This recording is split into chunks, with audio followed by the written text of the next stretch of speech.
Xin kính chào quý cô bác, anh chị, các bạn và các em. Chúc cả nhà có một ngày bình an và vui khỏe.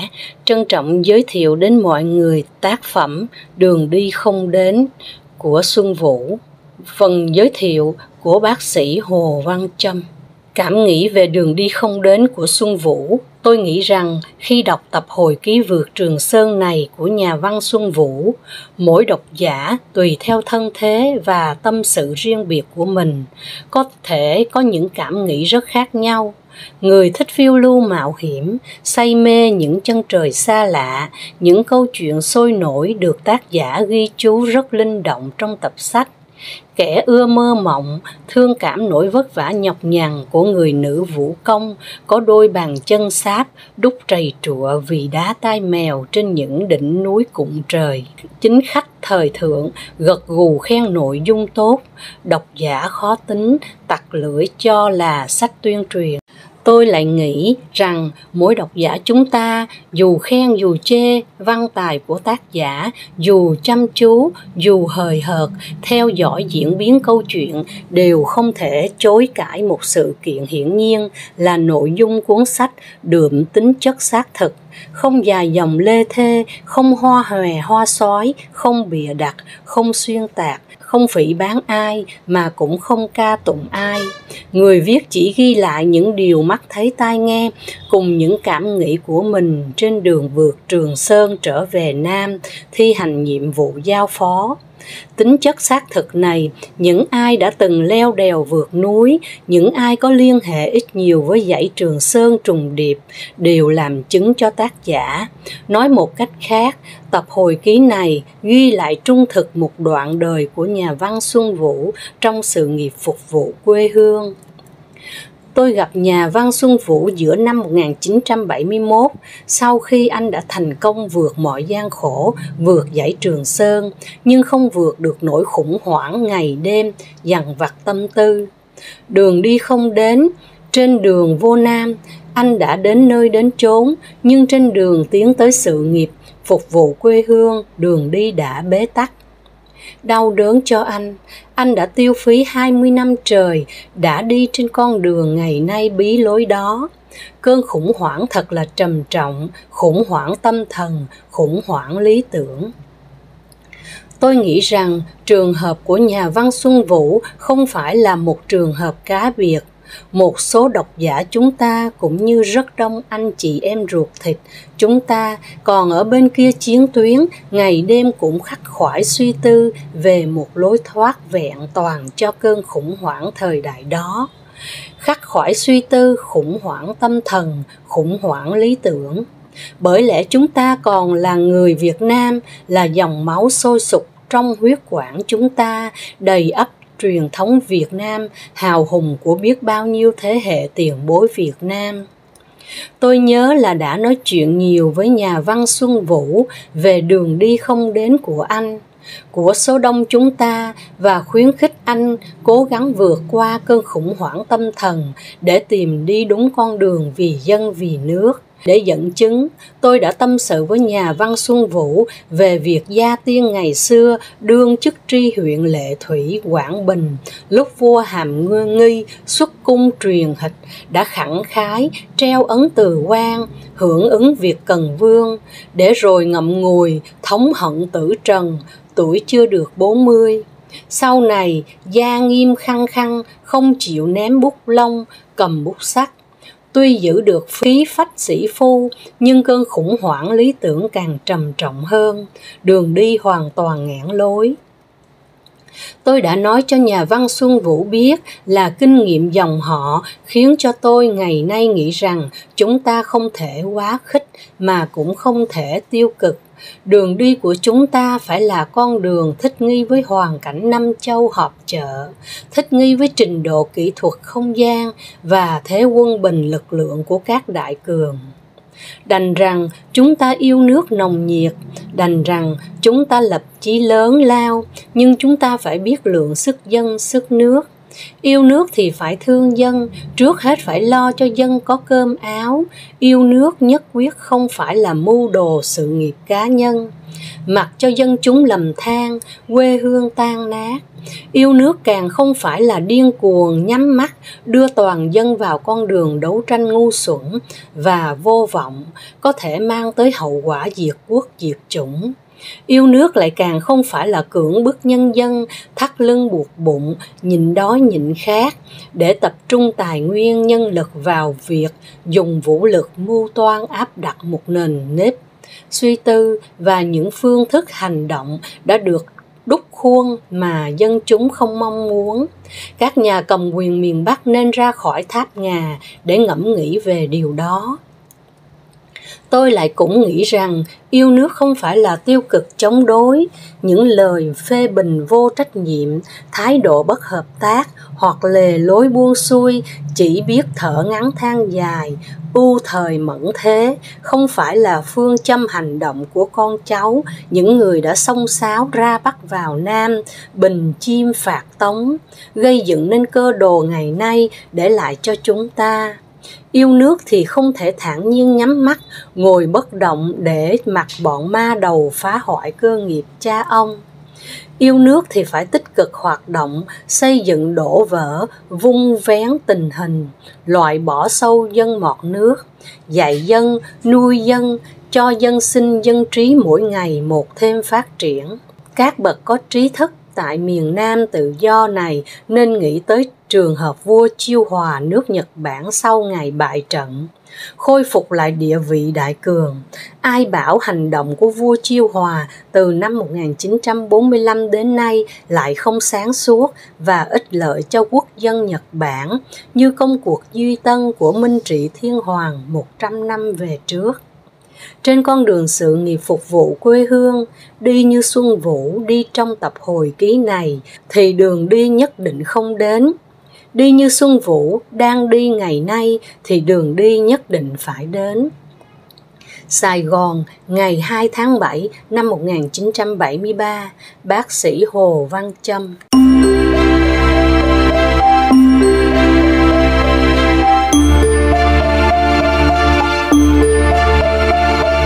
Xin giới thiệu đến mọi người chương 1 của tác phẩm Đường đi không đến.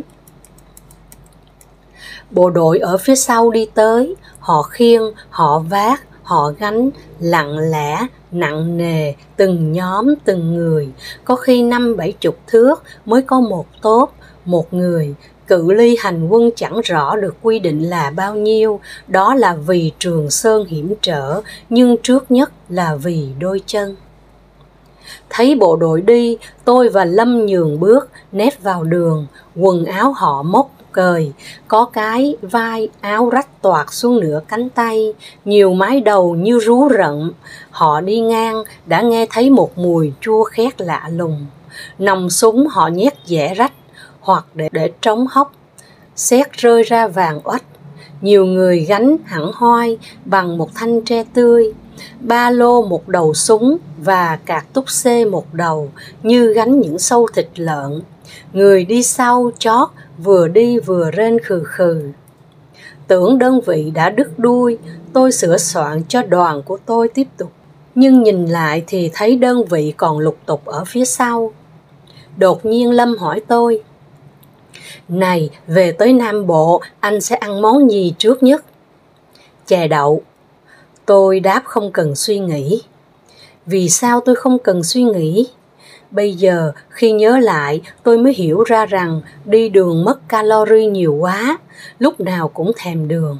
Đâu chỉ có 1 kg đường cát trắng được phát cho từ Hà Nội, mà đi hơn 1 tháng, trèo đèo lội dốc suốt ngày mà không dám đem đường ra ăn. Đường được xem như một thứ tiên dược, lúc sắp quỵ xuống kìa mới dám nghĩ tới thứ thuốc tiên đó. Cái cách ăn đường cát của những gã chân chỉ lội Trường Sơn đã làm cho nó trở thành tiên dược. Đâu có phải bỏ nó vô nước khuấy cho tan ra rồi uống, mà phải chờ đến lúc khuya canh vắng, bên cạnh mình không còn ai thức, mới xẻ lén mở ba lô ra lấy cái túi đường còn kha khá đó, rồi mở sợi dây buộc túi đường một cách vô cùng cẩn thận, kẻo người bên cạnh nghe thì chết. Xong mới bằng một cử chỉ vừa cẩn thận vừa trang trọng, dốc ngược cái túi lên, tay giữ miệng túi sát vào mồm, tay bóp đít cái túi khe khẽ cho đường chảy vào mồm. Những hạt đường của Cuba anh em lăn trên thành túi ni lông nghe như những hạt sỏi lăn trên sườn núi. Đợi đến khi số hạt đường nhất định đã rơi vào mồm thì chủ nhân mới bèn bóp cái miệng túi lại và khẩy nhẹ nhẹ cho những hạt còn vô tình hay cố ý dính lại đấy rơi hẳn vào mồm chủ nhân, rồi mới buộc thắt nó lại. Những hạt đường đã nằm trong miệng của chủ nhân rất yên trí rằng chúng không bao giờ bị thương, bởi lẽ rất giản đơn là chủ nhân không bao giờ dám nhai. Bởi lẽ rất giản đơn nữa là nếu nhai thì đường sẽ chạm vào răng và gây nên những tiếng động. Và một khi cái tiếng động ấy bị lọt vào tai của một anh chàng vô ngại tưởng quân nằm bên cạnh, thì không chống thì chày, chủ nhân của túi đường sẽ rất đau khổ vì bị tướng quân này không ngần ngại xin đường. Mà trên đường Trường Sơn này thì những vị vô ngại tướng quân đó ở chỗ nào cũng có. Vì thế cho nên ăn đường cũng phải cẩn thận tối đa, nghĩa là để cho những hạt đường tự tan chảy ra trong mồm một cách tự nguyện. Điểm này cũng còn thêm một ý nghĩa là như vậy, chủ nhân sẽ có đủ bình tĩnh và thời gian mà thưởng thức cái vị ngọt ngào của đường Cuba và nghe tình đồng chí xã hội chủ nghĩa anh em đi vào máu huyết của mình. Nhưng đó chỉ là một lối tiêu thụ bình thường để đề phòng các vô ngại tướng quân, còn nhiều cách khác nữa. Vì đường nó quý quá, làm vậy cho nên khi được Lâm hỏi ăn gì thì tôi đáp ngay rằng chè. Không phải tiếng nói của lá phổi, cổ họng mà là tiếng nói của tâm tư nguyện vọng. Vì lâu nay mỗi lần cảm thấy sức khỏe mình xuống dốc trông thấy một cách thảm hại, tôi chỉ nghĩ có một điều: ăn là khỏe ngay, là đi nhanh, là vượt dốc trèo đèo như gió, là chống được sốt, là lạc quan yêu đời, là tin tưởng đảng bác hay thêm. Nhưng ăn thì có cả trăm món, làm sao tạo ra ngay cho được giữa rừng thẳm núi cao này? Chỉ có đường là đơn giản nhất. Nhiều khi tôi chỉ cần nếm một muỗng nhỏ đường mà cảm thấy khỏe lên rất chóng, như vừa uống thuốc tiên. Cái tiếng chè đậu của tôi tung ra như một quả khói mù, nhưng đồng thời cũng như một giọt nước mát xối vào mặt mọi người giữa trưa nắng cháy. Những người đứng gần tôi tựa hẳn ba lô vào vách đá cho đỡ nặng đôi vai, lắng nghe tôi nói tiếp. Tôi cảm thấy tôi thông minh hơn chính tôi ngày thường gấp bội, thông minh hơn cả Tào Tháo khi ông ta thấy binh sĩ khác cháy cổ thì gạt chúng bảo rằng phía trước có một vườn mơ. Nhưng tôi không giống Tào Tháo, vì chính tôi cũng thèm chè như mọi người trong đoàn, chứ không như họ Tào hoặc họ này họ khác, ngồi mát ăn bát vàng mà xua lũ con cháu vào con đường đi không đến, mà bảo rằng sắp đến nơi rồi và sẽ có mâm cao cổ đầy ở cái đích sắp trông thấy đó. Tôi nói tiếp để phát triển thêm cái món chè của tôi. Chè đậu trắng các bạn ạ, hạt to hơn đầu đũa ăn, hạt lép đã nhặt hết rồi, chỉ còn hạt trọng. Tôi nói tiếp, đem nấu với đường móng trâu, chớ không nấu với đường thốt nốt, vì đường thốt nốt hơi chua, để ăn sống thì tuyệt vời, còn đem nấu chè thì không bằng đường tán đâu. Nấu phải cho thật ngọt, ngọt ngắt cổ họng, nếm vô một miếng là tằng hắn ngay. Đấy, nấu xong nhắc xuống, múc ra từng chén trứng sáo to nhé, rồi mới rưới nước cốt dừa lên. Nói đến đây tôi dừng lại nhìn từng người một, gương mặt người nào người ấy sáng rỡ lên. Tôi cũng thấy hăng hái hơn. Tôi đưa hai bàn tay ra phía trước, hai bàn tay ấy úp vào nhau, làm như đang vắt dừa. Tôi nghiến răng và bóp vặn hai bàn tay vào nhau, tỏ vẻ quyết vắt cho thật khô với một sự vui sướng, thèm thuồng ác liệt. Với sự tưởng tượng trông thấy món chè đặc biệt đang dọn ra trước mắt mình. Nhưng than ôi, qua cái cử chỉ ấy, tôi hiểu rõ sức lực của tôi, nó đâu còn đủ cho tôi làm cái việc đó. Nói trắng ra là nếu có một trái dừa phải vắt ở giữa lưng Trường Sơn này, thì tôi không thể vắt lấy nổi nước cốt. Tôi cảm thấy hai cánh tay tôi rã rời, một sự rã rời làm tôi phải ngạc nhiên. Giờ đây tôi vẫn còn nhớ hình dáng của hai cánh tay và hai bàn tay tôi lúc ấy. Màu da vàng vì sốt, sạm vì nắng, thâm vì sương gió và chướng khí núi rừng. Tôi không có chữ để gọi chính xác cái màu hỗn hợp của ba màu kể trên. Tôi ngậm ngùi, nhưng vì là người có trách nhiệm nên tôi cố giấu sự bi quan mà vẫn vui vẻ lao theo cái món chè ấy. Tôi đã vắt dừa xong và hăm hở nói tiếp. Nước cốt đặc quẹo giống như sữa, nếm thử một miếng xem. Ôi chào béo ngậy, đây tùy thích của từng người, ai muốn béo thì thím sực. Luôn 2 muỗng, đấy, chè đã dọn ra rồi, mời các bạn cùng múc nước cốt dừa rưới lên. Ai muốn xơi mấy chén cứ xơi. Xơi ngay trong lúc chè hãy còn nóng để cho nước cốt dừa quến vào thành một khối, vừa béo vừa ngọt, nuốt đến đâu nghe bổ đến đấy. Lâm nói, riêng tôi thì tôi muốn ăn 1 chén, còn xin 1 chén nữa. Úi, lố tiêu chuẩn sao? Không, 1 chén xin sau là để phơi xương, sáng mai dậy tập thể dục, rồi nhảy xuống sông, tắm rồi lên ăn liền. Có súc miệng không? Một người hỏi. Kha kha, cái thằng nói làm nhớ má Chính ở Cai Lậy quá. Chúng tôi ăn chè gió xong, bộ đội cũng vừa dứt đuôi, tôi bảo, anh em mình chuẩn bị đi. Người nào người nấy, mặt nhăn như bị, cất ba lô lên vai, đành để lại bát chè đậu nước cốt dừa ấm hổi phía sau lưng. Nhưng kìa có một người lê tới cùng đi về một phía với chúng tôi, nghĩa là miền Nam. Bất giác tôi ngó xuống đất, tôi sợ hãi quá, tôi sợ nhìn thấy tôi trong cái con người ấy. Đó là một người, vâng, đúng là một con người, vì anh chàng có đủ tất cả những gì mà một con người bình thường nhất cũng có. Và có cái mà con vật không có, nhưng anh ta không giống bất cứ một người bình thường nào trên trái đất này, mà chỉ có thể đồng hóa với chúng tôi trên dãy Trường Sơn này thôi. Đó là một người gầy đét, gầy nhom, gầy như chiếc que, nói theo tiếng Nam Bộ, ốm tông ốm teo, nói tóm một câu là gầy đến mức độ không thể gầy hơn được nữa.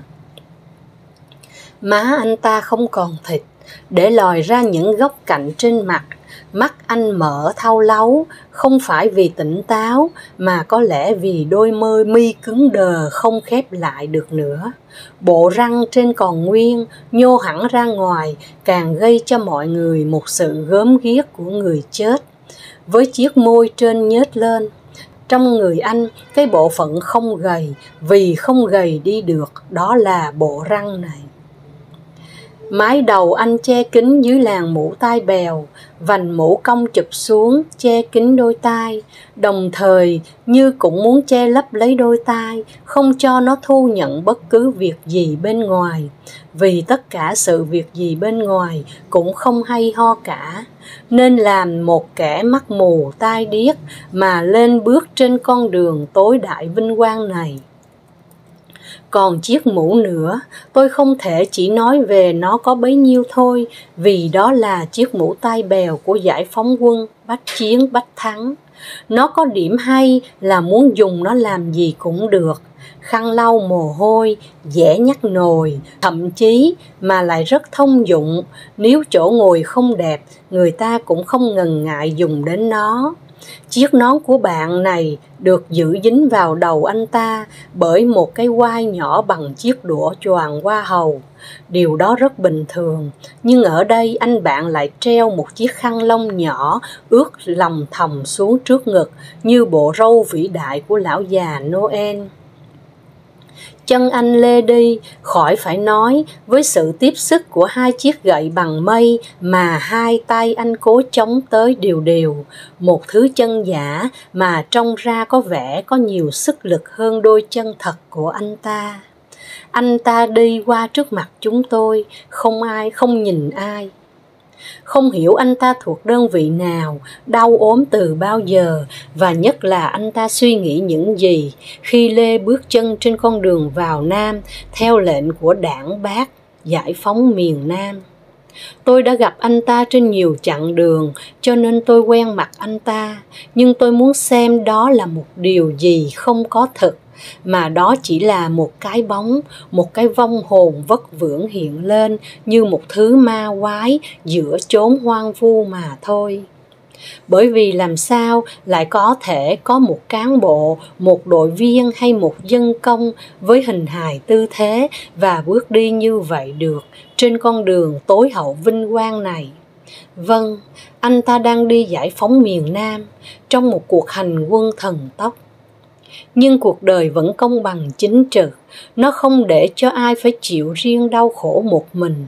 Cho nên không những trên đường này nó có ông già Noel mà còn có cả bà già Noel nữa.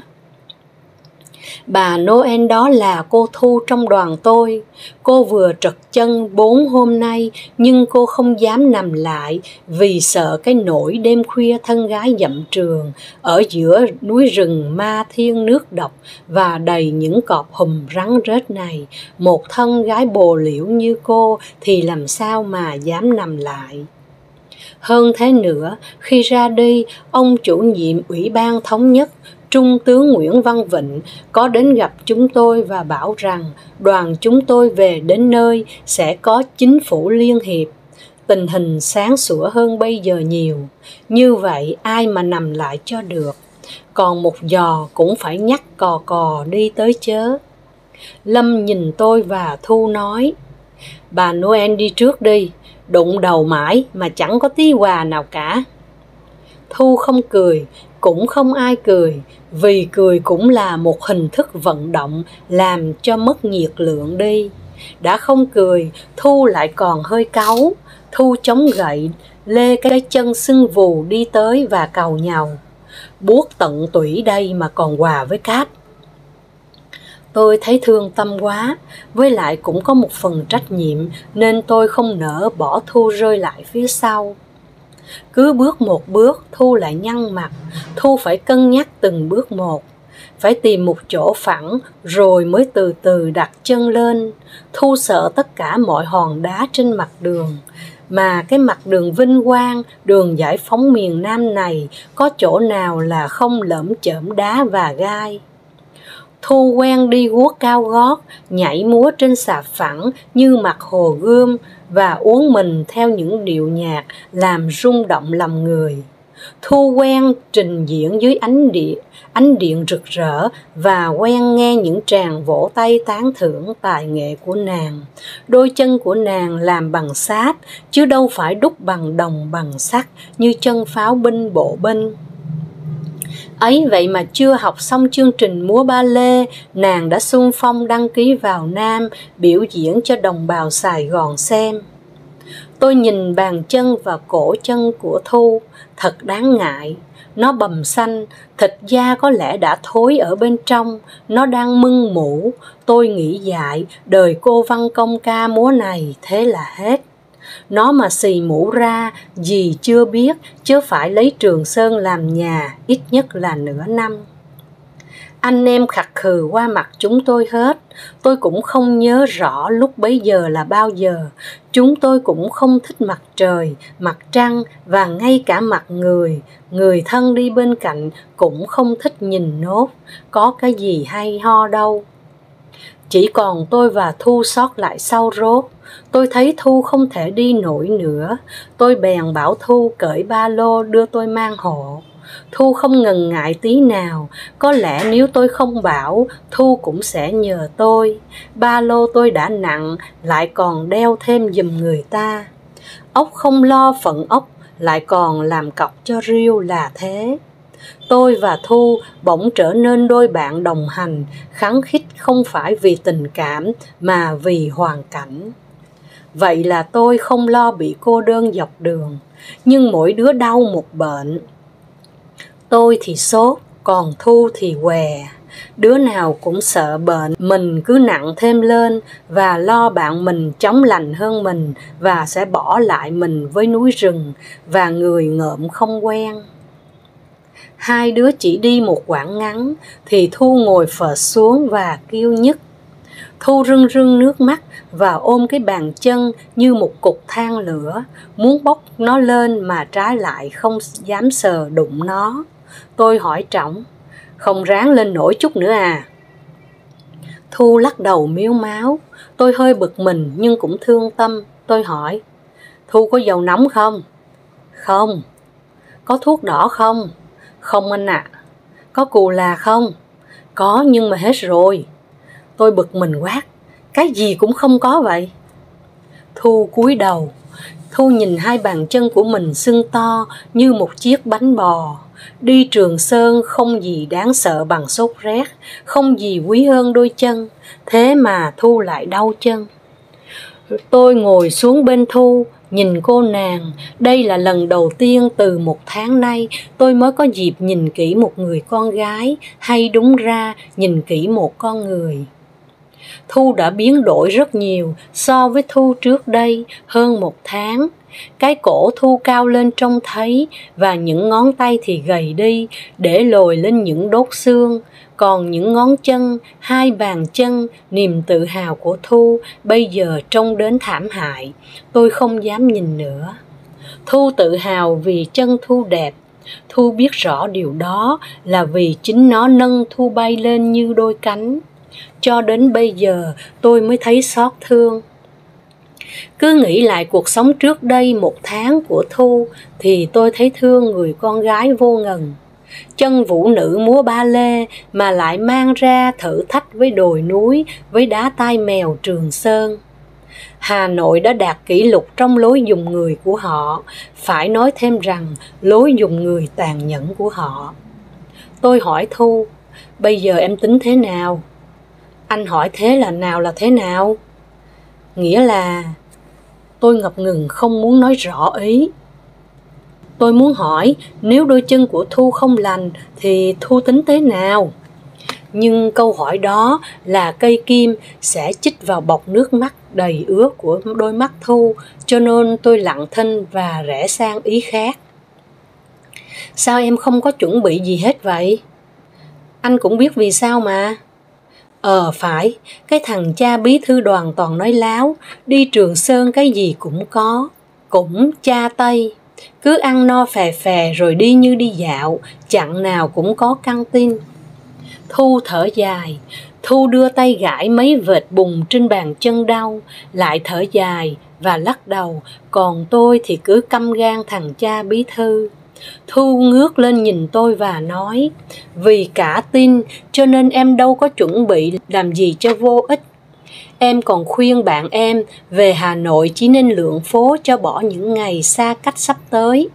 Mình phải đi xa Hồ Gươm, Hồ Trúc Bạch. Tuy nói là đi giải phóng miền Nam, ắt sẽ có ngày về, nhưng ngày đó là ngày nào mà ai đoán trước cho được. Về Hà Nội thì em mặc áo dài hết cái này đến cái khác, đi lượn phố cho mệt mới về.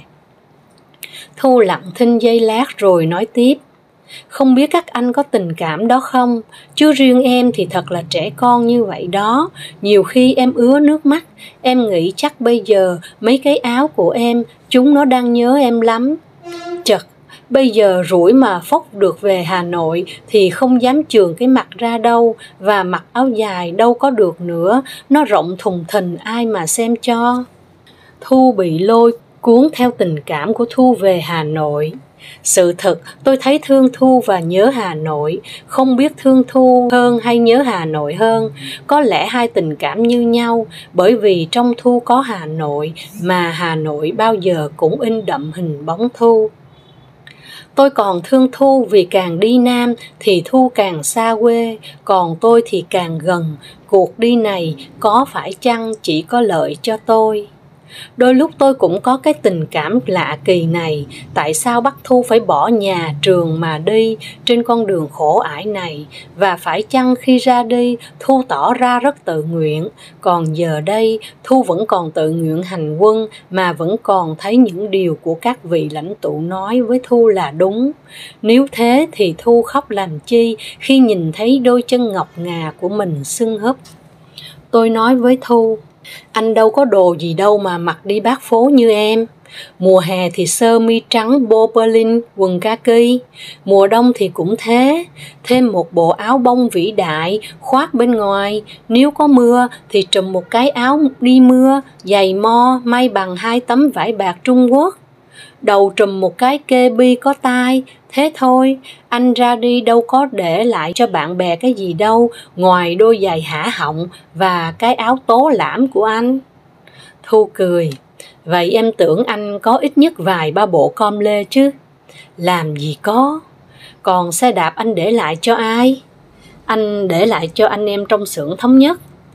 Sao anh lại cho những người công nhân trong xưởng, là những người dễ mua xe hơn những người khác?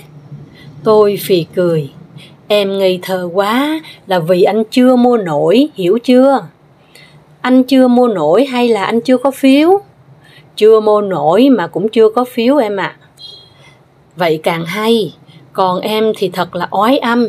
Lúc mình có tiền thì bình bầu không được phiếu, còn khi có phiếu rồi thì là hết tiền. Cho nên mãi tới em lên đường, chiếc xe đạp vẫn còn nằm trong giấc mơ. Rồi chúng tôi lại đi, càng lúc càng chậm chạp, còn câu chuyện thì cứ nhạt dần. Hôm qua, anh chị em bị một trận mưa suốt dọc đường. Ở rừng núi mà lại đi với Giao Liên thì làm sao mà nghỉ được, vả lại có nghỉ thì cũng không có chỗ đứng. Cho nên mưa thì cứ mưa, đoàn cứ phải can đảm anh dũng xông pha mưa gió vậy. Cho nên bây giờ tôi đã bắt đầu nghe ơn ớn trong người rồi, cơn sốt đến rất nhẹ nhàng dễ biết hơn nữa vì nó đã đến với tôi nhiều lần và tôi đã cắn răng, chằn mắt mà tống cổ nó đi một cách hết sức dũng cảm. Nó đi nhưng tôi biết nó sẽ quay trở lại, bởi vì nó biết chắc chắn sẽ có một lần nào đó tôi sẽ đón lấy nó hoàn toàn. Lần đó là lần này đây. Hôm qua, đến nơi, sau khi mắt tăng căng võng, tôi thay quần áo ngay. Và lần đầu tiên trong đời, tôi biết ký ninh đắng như thế nào. Rồi tôi nấu cơm, ăn xong, ngủ cũng rất ngon. Sáng dậy trước khi lên đường, tôi lại uống thêm 2 viên ký ninh loại nặng nữa.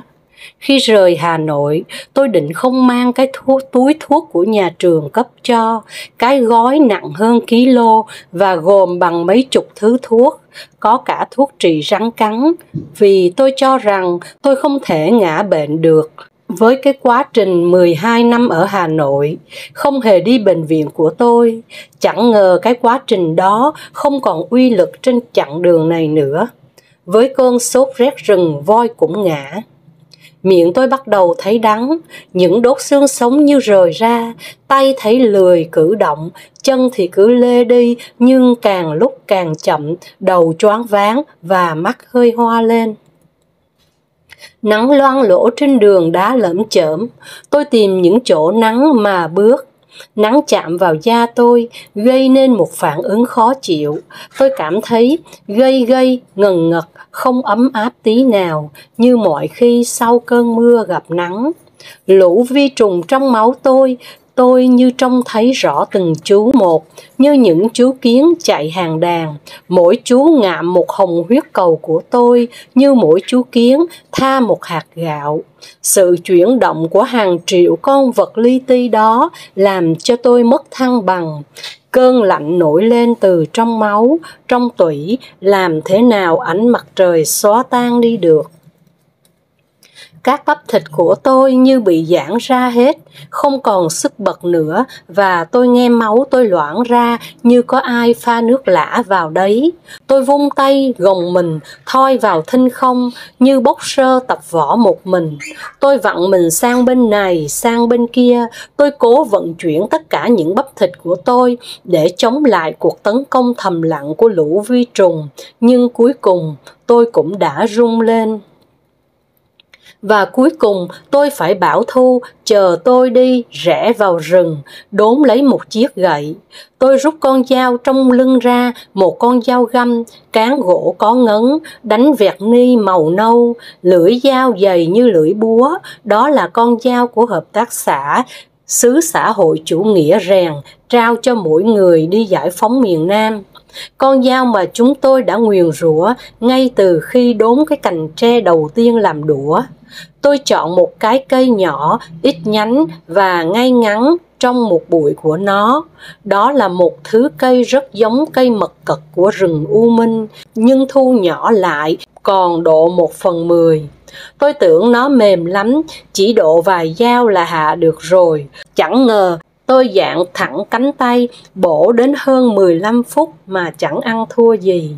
Đối với một việc nhỏ như vậy còn tính nhầm, huống gì những chuyện lớn, ví dụ như chuyện vượt Trường Sơn này. Tôi nhìn theo con dao, khổ quá, cái lưỡi của nó dày ù. Tôi đã mài mấy lần, hễ nó càng mỏng, đem đốn cây thì nó lại càng mẻ. Thật tình, những người thợ rèn cũng rất đáng thương. Họ đâu có đủ thép để pha vào sắt kia.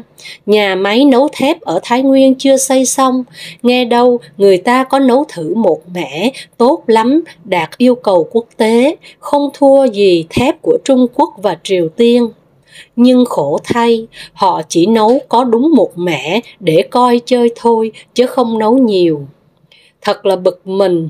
Cũng như tôi rất bực mình khi thấy trong tủ kính mậu dịch, hàng bán thì ít mà hàng mẫu miễn hỏi giá và không bán thì nhiều. Vâng, thép trong con dao găm này không đủ làm cho con dao bén đến độ cần thiết cho người đời. Nói đúng chữ nhà nghề là con dao non.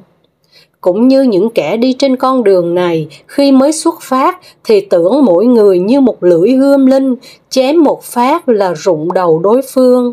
Nhưng khi đi được ít chặng thì cái lưỡi gươm đó bỗng nhiên trở thành non nhão lạ thường.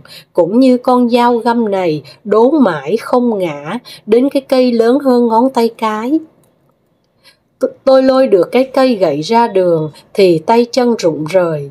Thu biết tôi sốt. Tôi mà đi gậy là chuyện không thường. Thu hỏi, anh sốt phải không? Tôi gục đầu giữa hai đầu gối và không đáp. Chung quanh tôi trời đất tối sầm lại. Đốn một cái cây, đó là cái thước đo sức mạnh khỏe của tôi. Tôi quá tự tin cái sức khỏe của mình. Trên đường đi, tôi luôn luôn nhắc nhở anh em không nên uống nước suối sống, nhưng chính tôi lại làm việc đó một cách vô cùng hồn nhiên. Tôi ngủ ít khi nằm gọn trong màn, vì màn mắt trên võng thì tù túng quá. Tôi luôn thò đầu ra ngoài, đó là hai cách rước vi trùng sốt rét vào mình nhanh chóng và nhiều nhất. Vì thế là người khỏe nhất đoàn, tôi lại là người ngã ngựa sớm nhất của đoàn. Bây giờ thì tôi không còn cần gì hết. Tôi không muốn cử động, không muốn ai động đến tôi. Nếu tôi ví một cách chính xác thì tôi là một cái bánh tráng nhúng nước treo trước gió. Tôi chỉ muốn nằm quặp xuống đây, gối đầu lên một hòn đá và hóa đá luôn. Tôi muốn liệm đi rồi chết hẳn, không biết đau đớn gì thì càng tốt. Nhưng tôi là đứa cháu của Bác và Đảng, là con yêu quý của nhân dân miền Nam, là bạn của Ostrowski, nhân vật anh hùng của thép đã trui, thì làm sao có tư tưởng lạc hậu như thế được. Đi đi anh, Thu giục tôi. Tôi cố ngóc cổ dậy và mở mắt nhìn. Chung quanh tôi như tẩm kín một màu vàng oách. Tôi chống tay lên cái đầu gối, đứng dậy với sự giúp sức của Thu. Thu đã mang lấy ba lô của nàng, không để cho tôi mang giúp nữa. Quả tình là bây giờ tôi yếu hơn Thu, và bây giờ tôi mới biết thế nào là cơn sốt. Chúng tôi lê chân đi với nhau, chậm chạp như nhau và đau đớn rên xiết như nhau. Anh sốt lắm có phải không? Như có lửa trong máu. Tôi tiếp. Nhưng đối với anh thì sốt dễ chịu hơn là rét.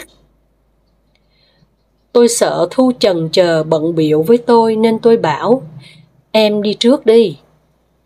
Em đi với anh chứ?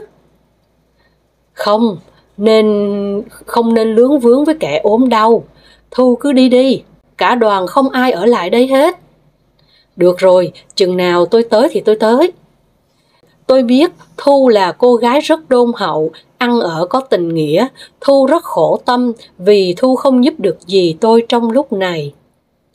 Hôm Thu ngã trật chân, không đi được thì chính tôi là người đề ra ý kiến đầu tiên khiêng Thu đi. Ý kiến đó được đề ra trước tiên trong chi bộ bị phản đối dữ dội, nhưng tôi đã cương quyết giữ ý kiến của tôi bằng nguyên tắc tổ chức, bằng tình cảm và bằng cử chỉ thực tế. Tôi đã xung phong đi chặt cây đòn đầu tiên và khiêng chặn đầu tiên. Sau đó thì mọi người dù bất mãn cũng phải kê vai vào đòn khiêng. Thu thấy tôi đứng dậy và liếc nhìn tìm chỗ ngã lưng thì Thu sa sầm mặt lại. Anh ở lại một mình thì làm sao? Tôi cứ lặng lẽ ngồi phệt xuống đất như một tảng đá bị đứt dây rơi xuống đất. Thu không nỡ rời tôi, nàng hỏi, em còn nước đây, anh có uống không? Nước ở trên đường Trường Sơn mà sao không uống, có bao giờ ai dám mời ai, đã không mời lại còn giấu và không bao giờ dám nhận mình còn nước, dù nước khô lỏng bỏng trong bi đông đó. Nước là máu đối với người, là thuốc bổ đối với cơ thể. Ai đi cho máu và đem thuốc bổ của mình cho người khác bao giờ? Ấy vậy mà Thu cho tôi một cách thật sự thật tình, và tôi thì không dám nhận. Tôi nói, anh không khát đâu em. Sao lại không khát? Anh đang sốt, anh cần nước hơn em. Bao giờ anh khát thì anh sẽ nói với em. Thu mở nút bi đông và ngồi xuống để kê miệng bi đông vào miệng tôi. Thu không cởi cái bi đông ra được vì khi mang đồ đạc, Thu cũng như mọi người đều mang bi đông nước vào trước rồi mới quàng ruột tượng và các món khác chồng lên. Đó là một sự cố ý để khỏi bị mất bi đông. Vì rơi rớt, vì bỏ quên hoặc bị ăn cắp. Và để mỗi khi nâng bi đông lên miệng của chính mình cũng khó khăn, và vì thế người ta sẽ ít uống nước lại. Thu ngồi xuống một cách khó khăn vì chân đau, nhưng Thu đành chấp nhận một sự hy sinh con. Thu ngồi trên một chân và đưa bi đông lên mồm tôi. Tôi vẫn lắc đầu, tôi thấy cơn khát tan biến đi mất. Cảm ơn em. Rồi tôi bảo, thôi em cứ đi trước đi cho kịp đoàn. Mặc dù tôi biết không thể nào Thu bắt kịp. Còn anh thì ngồi lại đây. Tôi bi quan đến nỗi muốn nói rằng nằm lại đây và làm phân bón cho cây Trường Sơn thêm xanh và đỉnh Trường Sơn thêm cao, cho vinh quang của Bác và Đảng cao ngất và chói lòa khắp Biển Đông. Nhưng tôi đã tốp lại cái ý nghĩ đó kịp thời và tôi nói với giọng lạc quan hơn. Anh nằm lại đây, đến mai anh sẽ tiếp tục đi. Sốt một cơn thì có nghĩa lý gì?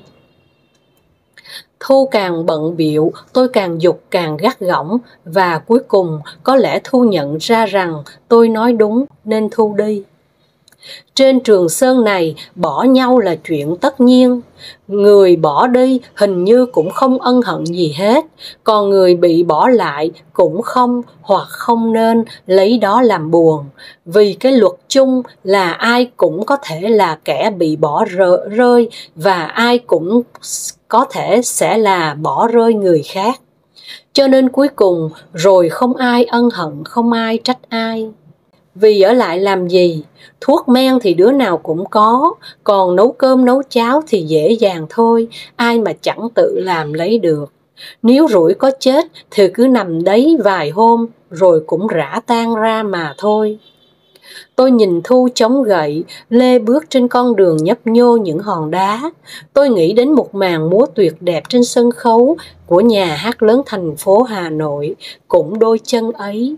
Nhưng giờ đây, nhiều khi qua suối, tôi được nhìn rõ hơn đôi chân đẹp nhất Hà Nội.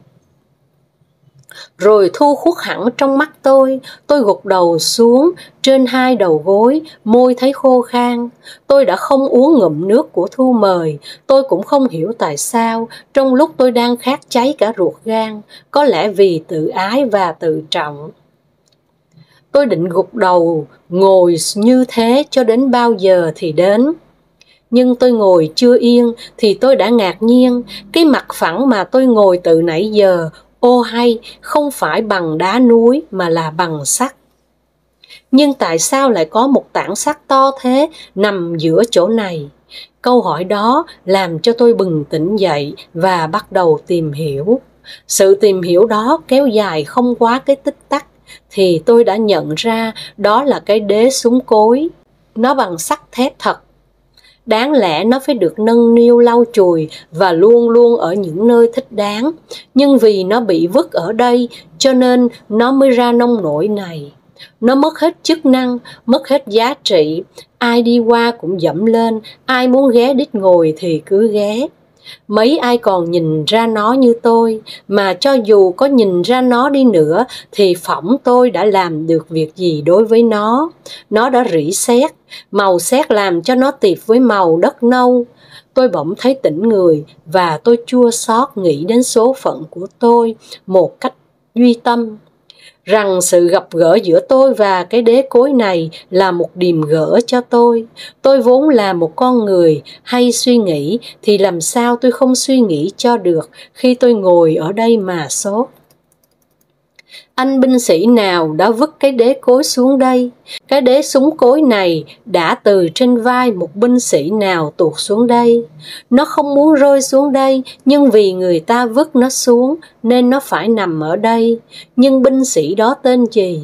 Ở đâu? Anh ta đã vác cái khối sắt này từ bao lâu? Và anh ta đã nghĩ gì khi trút cái quả núi con này xuống đây?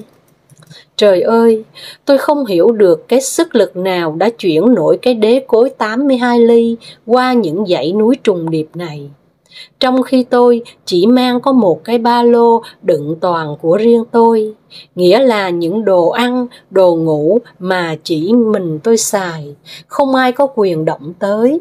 Trong khi mà tôi tìm những mẩu giấy trong cái vỏ lưỡi lam và tất cả những đồ vật có sức nặng bằng cái nút áo trở đi để giảm trọng lượng.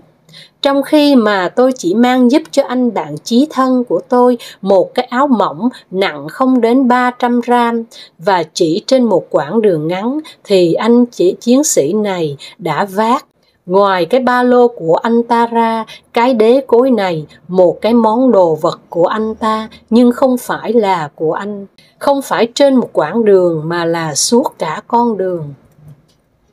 Đừng ai chê trách anh, đừng ai buộc tội anh, tôi xin làm biện hộ sư cho anh tới cùng. Anh chiến sĩ ấy là con người, anh ta phải biết suy nghĩ, phải có lương tri. Vì thế anh ta đã vứt cái gánh nặng đó đi.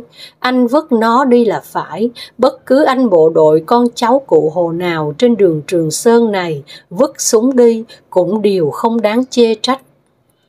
Người ở ngoài cuộc không thể hiểu được con người đã lao lực như thế nào. Tôi chua xót nghĩ đến cái vai gầy, không còn thịt, đã bị cái đế cối kia cạp cho tận xương. Tới cái xương sống như lưng đê sông Hồng, uốn lượn nao núng vào mùa nước đổ. Tới hai hàng xương sườn, mộ nổi vòng lên và suýt bật tung ra mỗi lần chiếc đế cối kia vì một cử động nhanh hoặc bất thường đè nặng xuống vai anh ta hơn. Tới hai cái chân cũng bị những mảnh đá tai bèo róc hết thịt để lộ ra những chiếc xương cong dưới sức nặng của chiếc đế sắt và mỗi bước đi. Những cái khớp xương cứ khô lập cập như những ổ đạn của những chiếc xe lâu ngày không vô mỡ bò. Tới những ngón chân như những cây gậy tòe đầu đã để lại máu trên những phiến đá. Tôi nghĩ đến những bộ phận của con người bình thường nhất, từ cái tóc, từ cái tai cho đến cái răng, cái mũi của anh chiến sĩ, quả tình đáng thương hại. Anh ta là một người không còn giống người nào trên trái đất kể cả tôi, là đồng bào, đồng hành, đồng chí của anh. Tôi vụt đứng dậy vì không hiểu sao tôi lại nghĩ rằng cái đế cối này là một nấm mộ, dưới đó là một bộ xương đang rã ra và vong hồn còn treo lơ lửng đâu đó trên những cành cây đã trên đầu tôi. Anh chiến sĩ không trút khỏi cái khối nặng của bác và đảng đặt trên lưng anh, vì anh đi giải phóng miền Nam với cái đế cối kia mà. Anh đã vấp ngã, tôi nghĩ vậy, mà khi cái đế cối kia, sau khi đã nằm chễm chệ trên lưng anh mấy tháng trời, nó nhân dịp đó mà trả ơn cho anh bằng cách là đè anh bẹp dí như một chiếc rập nhẹ đè một con chuột, và trung thành với chủ nó cho đến giờ phút cuối cùng. Cái khối sắt ấy đã lấy thân ra làm nấm mộ che đậy sương gió cho anh. Tôi chua chát nghĩ đến nhân vật anh hùng của truyện dài Pavel Koksagin trong Thép đã trui. Vâng, thép trong xứ Việt Nam cũng đã trui như thế đấy, và con người được gắn thêm cái danh hiệu vinh quang là đi giải phóng miền Nam cũng đã được trui như thế đấy. Xin chân thành cảm ơn mọi người đã lắng nghe. Cô Khanh xin được phép dừng lại đây. Hẹn gặp lại mọi người vào lúc 7 giờ tối mai. Xin chân thành cảm ơn.